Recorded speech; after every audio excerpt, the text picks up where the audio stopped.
You've been following the news, sir, about this UN weapons inspection team that went to one of the alleged chemical weapons attack sites. What could they possibly gather in such a short period of time under these circumstances?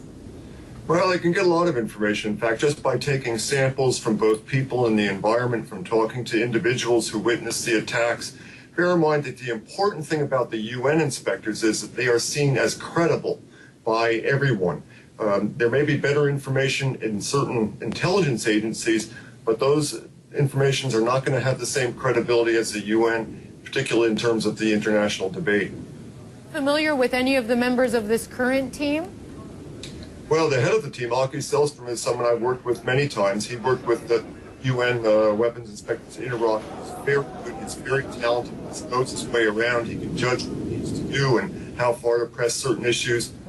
Bear in mind that these guys are in a very, very tough position because they're right between political science and physical science. And Aki is a chemist by training, but he's going to have to deal with the likes of Foreign Minister Lavrov and others, and that's a difficult position. Right. Well, yes, that's certainly a very big challenge for them in the spot that they're in.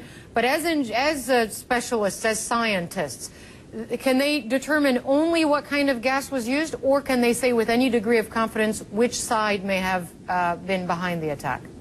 Well, their mandate from the Secretary General is strictly to find out whether chemical weapons have been used or not. It is not their job to make the call as to who is the party responsible. However, a lot of the data that they collect, when it's presented to others, including in the Security Council, may strongly suggest who the party was. For example, if they get remnants of munitions, which are sophisticated or even have serial numbers, they could be clearly pointing in the direction of the Syrian government vice an ad hoc group of among the insurgents.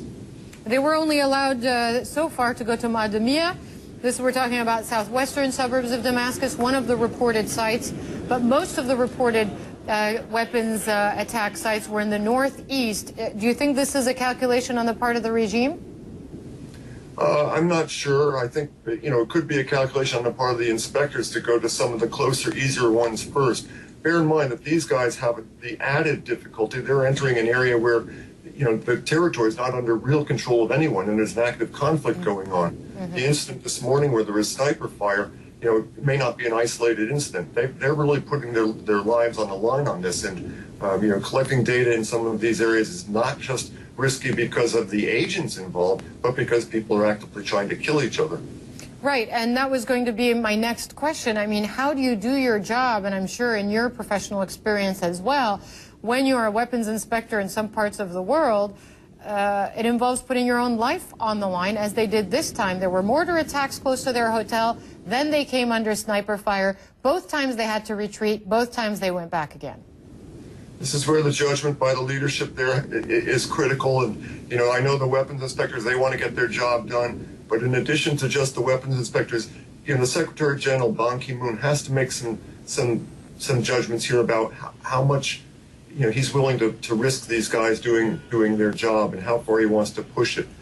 Obviously, the international community strongly needs this kind of unbiased, credible information. Yeah. But there's a lot of people who would just as soon it didn't come to the surface.